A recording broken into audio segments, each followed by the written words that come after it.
पाकिस्तान दोबारा जा सकता है एफएटीएफ की ग्रे लिस्ट में, ऐसा खुलासा हुआ है एफएटीएफ की लेटेस्ट रिपोर्ट में। और एफएटीएफ की लेटेस्ट रिपोर्ट में बोला गया कि जैश ए मोहम्मद और लश्कर ए तैयबा जैसे ऑर्गेनाइजेशंस जो कि नॉन प्रॉफिट ऑर्गेनाइजेशन चलाते हैं, वो नॉन प्रॉफिट ऑर्गेनाइजेशन की जो फंडिंग है उसको आतंकवाद में डाल रहे हैं। एफएटीएफ की एक रिपोर्ट में ये बात बोली गई है। ये भी पूछा गया कि ये पाकिस्तान ग्रे लिस्ट में क्यों ना जाए। पाकिस्तान ने गड़बड़ की है, पाकिस्तान टेरर फंडिंग अब भी कर रहा है। शैम जो उनकी अपनी ऑर्गेनाइजेशंस है उनसे पैसा निकालते हैं। शैम मतलब एक ऑर्गेनाइजेशन को सपोर्ट करने के लिए 3-4 ऑर्गेनाइजेशन बना ली, उन 3-4 ऑर्गेनाइजेशन पे चंदे का पैसा आता है, उस ऑर्गेनाइजेशन से, वो जो ऑर्गेनाइजेशन चंदे का पैसे वाली ऑर्गेनाइजेशन है, वहां से आतंकवाद की फंडिंग होती है ताकि मेन लश्कर ए तैयबा के ऊपर आरोप ना लगे। और इन ऑर्गेनाइजेशन 3-4 का कोई कनेक्शन नहीं बन पाता है। लेकिन एफएटीएफ ने ये बोला कि इंडिया का स्टैंड बिल्कुल सही है, मतलब इंडिया का नाम तो नहीं लिया, लेकिन ये बोला कि ये स्टैंड बिल्कुल सही है क्लियरली कि भाई ऑर्गेनाइजेशन जो है वो हेराफेरी का पैसे से सपोर्ट कर रहे हैं। यहां तक कि इस बात को उन्होंने पाकिस्तान को भी नेल कर दिया कि ये कैसे काम कर रही हैं। इसी में बात करने के लिए हमारे साथ डॉक्टर अभिषेक मिश्रा। डॉक्टर साहब बहुत बहुत स्वागत आपका हमारे शो में। डॉक्टर साहब, ये एफएटीएफ की जो लिस्ट की जो इसमें रिपोर्ट आई है, सीधे सीधे उंगली उठाई, सीधे सीधे बोल, कोई घुमा फिरा नहीं बोल कि ये ऑर्गेनाइजेशंस हैं, शैम ऑर्गेनाइजेशंस के थ्रू पैसा डालते हैं, आतंकवाद में पैसा जाता है और पाकिस्तान से ये काम हो रहा है। क्या दोबारा हम देख सकते हैं पाकिस्तान को ग्रे लिस्ट में? देखिए, जो मेजर अचीवमेंट है, ये जो रिपोर्ट आई है एफएटीएफ की, दादा, इसकी सबसे बड़ी मेजर अचीवमेंट है जो पाकिस्तान अब तक ग्रे एरिया का सहारा लेकर के बचता रहा है, उस ग्रे एरिया को उन्होंने प्लग कर दिया है। बिकॉज इस रिपोर्ट में उन्होंने स्टेट स्पॉन्सर्ड टेररिज्म की डेफिनेशन दी है, और जो डेफिनेशन है मैं वो कोट कर देता हूँ। It says that state sponsored terrorism is an activity which basically takes place when a state actively financing terrorist activities as part of its policy. That is state sponsored terrorism. ठीक है, तो जैसे India ने 3 letter लिखे हैं इनको कि भाई ये जो है पाकिस्तान, ये एज अ पॉलिसी स्टेट जो है वो लश्कर ए तैयबा, जैश ए मोहम्मद या इस टाइप के जितने आतंकवादी गिरोह हैं उनको वो पैसा देता है, उनको सपोर्ट करता है, इसलिए वो उस लिस्ट में आना चाहिए। ठीक है ना, जैसे एलईटी हो गया, जेईएम हो गया, तहरीके तालिबान पाकिस्तान हो गया, these are a global threat, ये एफएटीएफ कह रहा है।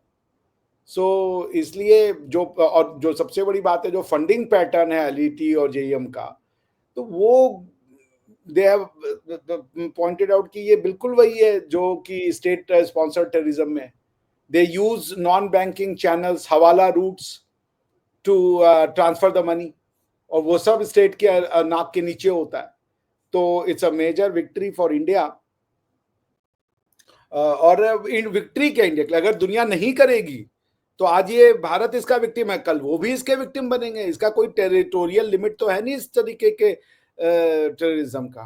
जी नहीं, तो इसका एक चीज तो ये है, सही बात, मैं अभी देख रहा था, कुछ पढ़ रहा हूँ, बहुत ही बढ़िया रिपोर्ट आई है, इंडिया के फेवर में है। और इस रिपोर्ट की एक खूबी भी है, इसमें जो बोला गया है वो अगर मैं आपको बताऊं तो state sponsored terrorism means state activity financing terrorist activities as a part of its state policy।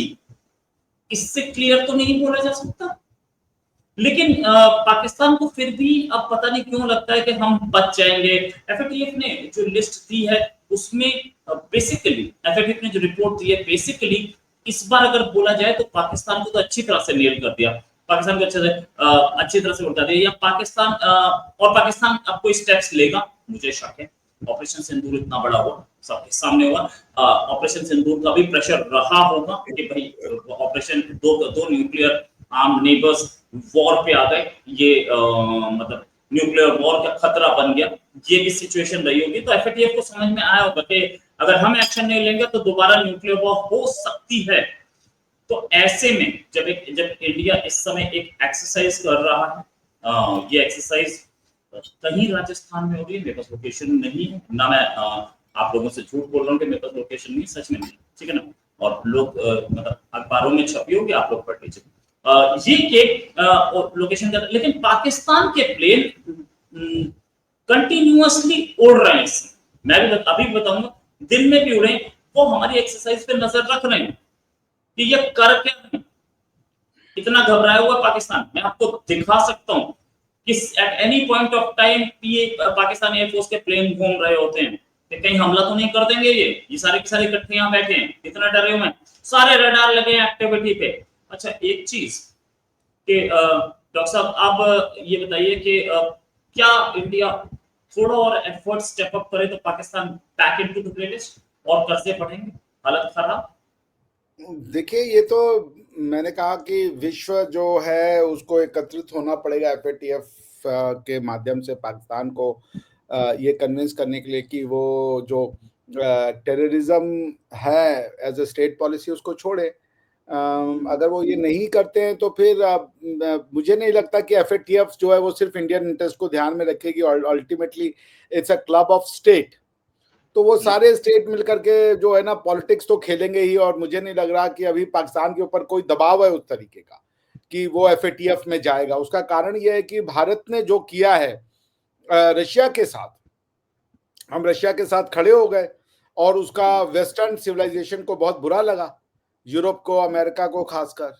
वो they felt betrayed by India, तो उनके हाथ में मौका मिल गया है। वो now they are settling the score. उन्होंने कहा कि अगर आप रशियन तेल को रिफाइन करके और वापस से यूरोप को ही बेच सकते हो तो ठीक है, फिर अब हमारी बारी है, अब हम भी पाकिस्तान का डेंगल आपके साथ खेलते रहेंगे। तो मुझे नहीं लगता कि पाकिस्तान को अभी किसी तरीके की कोई रिस्क है कि वो पाकिस्तान को भेज देंगे तुरंत एफएटीएफ में, या पाकिस्तान के ऊपर कोई सैंक्शंस लगेंगे। ऐसा कुछ होने के अभी मुझे आसार लग नहीं रहे। The western country is not at all in a mood to punish Pakistan, क्योंकि अगर करना होता तो Pahalgam was a very big समझ लीजिए टेरर इंसिडेंट आफ्टर अक्टूबर 7 जो हुआ था इजराइल में, बहुत बड़ा लेवल का था। लोगों की पैंटें उतरवाना, उनसे कलमा पढ़वाना, और उसके बाद कलमा पढ़ भी लिया तो पैंट उतरवा के ये इंश्योर करना कि वो मुसलमान ही है। दीज आर ट्रबल समथिंग, लेकिन फिर भी हुआ, तो आप क्या कीजिएगा। तो मुझे नहीं लगता कि पाकिस्तान को कोई इसमें अभी डर है, अनलेस अनटिल की कोई ऐसा कुछ वेस्टर्न कंट्री के साथ ना हो जाए। तब तक ये नहीं होता, तब तक आई डोंट थिंक कि दादा, लेट्स बी ऑनेस्ट, कि पाकिस्तान को कोई सैंक्शन मिलेगा, because they are settling the score with India. आप समझ रहे हैं ना, ये वेस्ट ये कर रहा है। तो इस लिस्ट का, इस रिपोर्ट में ये बात ओमिट भी तो की जा सकती थी, वो तो इतने टाइम से तो ओमिट कर ही तो रहे। ठीक है, तो इंडिया को खुश करने के लिए उतना तो करेंगे ना।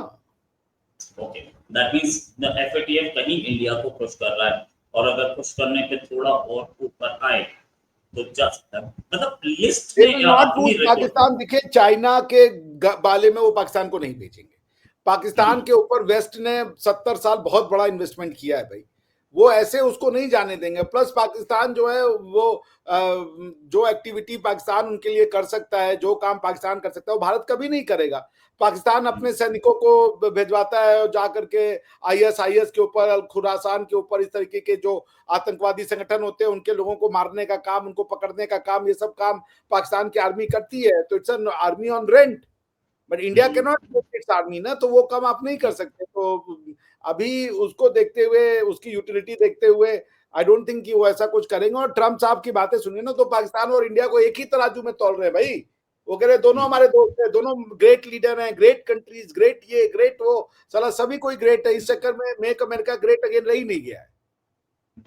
नागा, मागा, मीगा, ये सारे के सारे जो हैं बहुत बढ़िया, नो डाउट अबाउट इट, लेकिन हम इस पर पैनी नजर रखेंगे। साथ में ये कि इस रिपोर्ट का मतलब क्या है, हम इस पर भी आगे और चर्चा करेंगे, और ये भी कि क्या पाकिस्तान दोबारा एफएटीएफ की ग्रे लिस्ट में जा सकता है, और अगर जाएगा तो उसके इम्प्लीकेशंस क्या ये होंगे। एक बात ये याद रखिए, ये डेफिनेशन थोड़ा सा रिस्की है।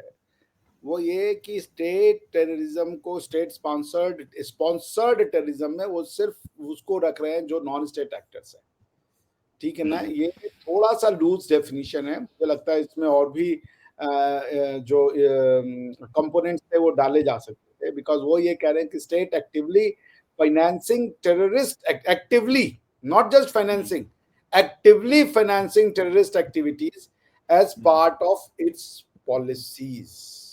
तो टेररिस्ट एक्टिविटी क्या होता है ये बिना डिफाइन किए इस डेफिनेशन का कोई बहुत ज्यादा मतलब आता नहीं है कि व्हाट इज अ टेररिस्ट। या तो एफएटीएफ जिसका नाम है फाइनेंशियल एक्शन टास्क फोर्स, उसने टेररिस्ट एक्टिविटी की वजह से ही तो पिछली बार उसमें डाला था ग्रे लिस्ट में आप टेरर फाइनेंसिंग कर रहे हो, टेररिस्ट एक्टिविटी नहीं, टेरर फाइनेंसिंग। तो टेरर फाइनेंसिंग से उनका ये मतलब है जो group UN listed terror group में है उनको पास पैसा जा रहा है तो टेरर फाइनेंसिंग मान लेंगे। बट टेरर एक्टिविटी तो बहुत जबरदस्त लूज डेफिनेशन है ना, किसको आप टेरर एक्टिविटी। जब भी कभी एक कानून बनता है तो कानून में ये इसकी डेफिनेशन होती है कि टेरर किसको बोलते हैं, होती है ना, हर कानून में होती है, टाडा में भी होती है, ठीक है ना, कोटा में भी होती है, ठीक है, वैसे ही टेरर में यूएनपीए में हर जगह। ये देखिए वो ये कानून नहीं ना, ये रिपोर्ट है, इसकी कोई लीगल सैंक्टिटी नहीं है, मगर मैं ये कह रहा हूं कि आप टेरर एक्टिविटी जैसा लूज टर्म कि टेरर फाइनेंसिंग, टेरर, अरे एक मैं जरा अपनी क्लैरिफिकेशन दे दूं उसके बाद आप बोल लीजिएगा। मैं ये बोल रहा हूँ कि पिछली बार टेरर फाइनेंसिंग के लिए ही इन साहब ने डाला था, ठीक है, टेरर फाइनेंसिंग की वजह से ही उसमें डाला गया था, क्या बोलते हैं उसे, लिस्ट में, ग्रे लिस्ट में। अगर टेरर फाइनेंसिंग की वजह से ग्रे लिस्ट में डाला गया था तो कहीं ना कहीं टेरर फाइनेंसिंग को उन्होंने बोला होगा या कहीं ना कहीं डेफिनेशन होगी, और साथ में टेरर की भी डेफिनेशन होगी उसमें। टेरर फाइनेंसिंग इंडिविजुअल ग्रुप के लिए था, कोई स्टेट अगर उसके लॉ ऐसे नहीं थे तो उनको लायबल बनाया जा सकता था।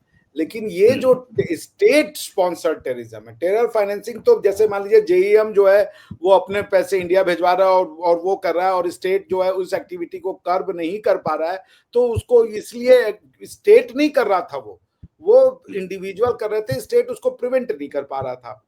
यहाँ इस बार ये है कि स्टेट ही करवा रहा है, स्टेट स्पॉन्सर्ड टेररिज्म जब वो होगा तो उसमें एक जो वर्ड वो यूज कर रहे हैं टेरर एक्टिविटीज, ये देखिए जो है state actively financing terror activities, not policy, not just terror groups, ये समझना पड़ेगा ना। वो टेरर एक्टिविटी को कह रहे हैं, टेरर ग्रुप का नाम नहीं ले रहे। तो ये जो है कि टेरर एक्टिविटी क्या है ये जाने बिना ये डेफिनेशन थोड़ी कंफ्यूजिंग होगी एज अ लॉयर जो भी इसको ड्राफ्ट करेगा कि भाई टेरर एक्टिविटी किसको कह रहे हो। क्या हमास जो कर रहा है वो टेरर एक्टिविटी है? इजराइल कह रहा है टेरर एक्टिविटी है, लेकिन हमास कह रहा है ये हमारा इंडिपेंडेंस मूवमेंट है। आप समझ रहे, जब तक ये कंसेंसस नहीं आएगा कि ब्लेटेंट यूज ऑफ, बिकॉज कि आप, मैं जानता हूं ना, अगर आप पढ़ेंगे जिनेवा कन्वेंशन का एडिशनल प्रोटोकॉल 1 में जो डेफिनेशन दिया है आर्म कॉन्फ्लिक्ट में, उसमें एक एक्सेप्शन दिया गया है कि अगर कोई ग्रुप, मेरे ख्याल से ये एडिशनल प्रोटोकॉल 1 होना चाहिए या 2, मुझे ध्यान नहीं आ रहा, बट 1 ही होना चाहिए if I am not mistaken. Geneva convention के जो 4 कन्वेंशन है उसमें 3 एडिशनल प्रोटोकॉल है। उसका फर्स्ट एडिशनल प्रोटोकॉल में जो देश के लोग अपनी सेल्फ डिटर्मिनेशन की लड़ाई लड़ रहे हैं उसको आर्म्ड कॉन्फ्लिक्ट या उसके दायरे से बाहर रखा गया है। आप समझ रहे हैं? तो इसलिए वो टेरर एक्टिविटी क्या है इसको जानना बहुत जरूरी है। टेरर फॉर्म नहीं कर रहे, जैसे ये हो जाता कि एनी टेरर ऑर्गेनाइजेशन, तो काम आसान हो जाता, लेकिन वो कह रहे टेरर एक्टिविटी। राइट। तो ठीक है, देखते हैं क्या होता है, क्योंकि डॉक्टर साहब के हिसाब से अभी भी थोड़ा लंबा रास्ता है ग्रे लिस्ट में जाने के लिए, लेकिन देखते हैं अगर ये रिपोर्ट आई है तो इसके कुछ तो मायने हैं और पाकिस्तान को इसका जवाब तो देना पड़ेगा, ऐसे नहीं है। थैंक्स अ लॉट डॉक्टर साहब फॉर ज्वाइनिंग। जल्दी एक डिस्कशन और करेंगे, अभी के लिए नमस्कार, धन्यवाद।